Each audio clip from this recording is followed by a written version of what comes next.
Budget অধিবেশনে অর্থমন্ত্রীর ঐতিহাসিক ঘোষণা, সরকারি চাকরিজীবীদের ১০০ ভাগ বেসিক এক ধাপে বৃদ্ধির নতুন পে স্কেলে কার্যকর।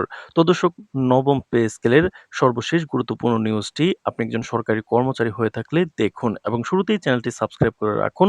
নবম পে স্কেলের সকল নিউজ এই চ্যানেলে সবার আগে পেয়ে যাবেন।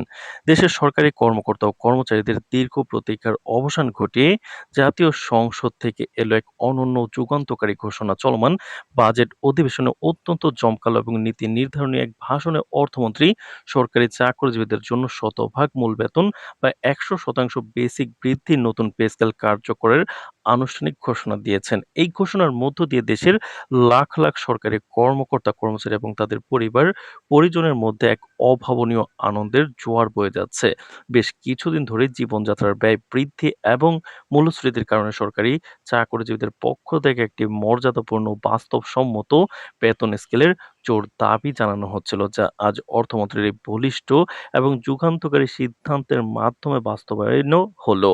সংসদ বাজেট বক্তৃতা পেশ করার সময় কিন্তু অর্থমন্ত্রী দেশের অর্থনৈতিক প্রবৃদ্ধি এবং স্থিতিশীলতার চিত্র তুলে ধরে বলেন যে দেশের সরকারি কর্মচারীরাই সরকারের সমস্ত উন্নয়নমূলক কর্মকাণ্ড এবং প্রশাসনিক সিদ্ধান্ত মাঠ পর্যায়ে বাস্তবায়নের মূল চালিকা শক্তি হিসেবে কাজ করেন।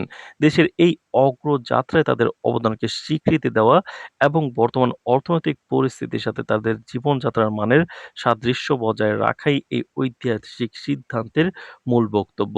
তিনি তার দীর্ঘ এবং তথ্যবহুল ভাষণে স্পষ্ট করেন, বিশ্ব অর্থনীতির নানা চ্যালেঞ্জ থাকা সত্ত্বেও দেশের অভ্যন্তরীণ অর্থনীতি এবং এখন একটি মজবুত ভিত্তির উপর দাঁড়িয়ে আছে, যার ফলে এই বিশাল আর্থিক প্রণোদনা দেওয়া সরকারের পক্ষ থেকে সম্ভব হচ্ছে। নতুন এই পে স্কেল বাস্তবায়নের ফলে সরকারি কর্মচারীদের জীবনযাত্রার মান কেবল উন্নতি হবে না, বরং তা দেশের অভ্যন্তরীণ বাজারে চাহিদার সৃষ্টি করে সামগ্রিক অর্থনীতিতে আরও গতিশীল ও বেগবান করে তুলবে বলে অর্থমন্ত্রী আশাবাদ ব্যক্ত করেছেন। তো দর্শক, ভিডিওটির এই মুহূর্ত পর্যন্ত যারা দেখছেন অবশ্যই চ্যানেলটি সাবস্ক্রাইব করে রাখুন নবম পে স্কেলের সকল নিউজ সবার আগে পেতে। তো দর্শক, নতুন এই বেতন কাঠামো চালুর ফলে সরকারের উপর বড় ধরনের একটি আর্থিক চাপ সৃষ্টি হবে তা স্বীকার করে নিয়ে অর্থমন্ত্রী বলেন যে এই অতিরিক্ত ব্যয়ভার বহনের জন্য বাজেট পুনর্বিন্যাস এবং রাজস্ব আদায়ের পরিধি বাড়ানোর সুনির্দিষ্ট পরিকল্পনা ইতিমধ্যেই গ্রহণ করা হয়েছে। তিনি জোর দিয়ে বলেন, সরকারি সেবার মান বাড়াতে এবং প্রশাসনের স্বচ্ছতা এবং জবাবদিহিতা নিশ্চিত করতে এই ধরনের একটি বড় সিদ্ধান্তের কোনো বিকল্প ছিল না। সরকারের এই পদক্ষেপের ফলে দুর্নীতি অনেকাংশে হ্রাস পাবে এবং সরকারি কর্মকর্তা কর্মচারীরা দ্বিগুণ উৎসাহ নিয়ে দেশের মানুষের সেবায় নিজেদের নিয়োজিত করবেন বলে নীতি নির্ধারকরা মনে করছেন। এই যুগান্তকারী ঘোষণার পর সংসদ কক্ষ জুড়ে এক উৎসব মুখর পরিবেশের সৃষ্টি হয় এবং উপস্থিত সংসদ সদস্যবৃন্দ টেবিল চেপড়িয়ে কিন্তু এই সিদ্ধান্তকে স্বাগত জানিয়েছেন।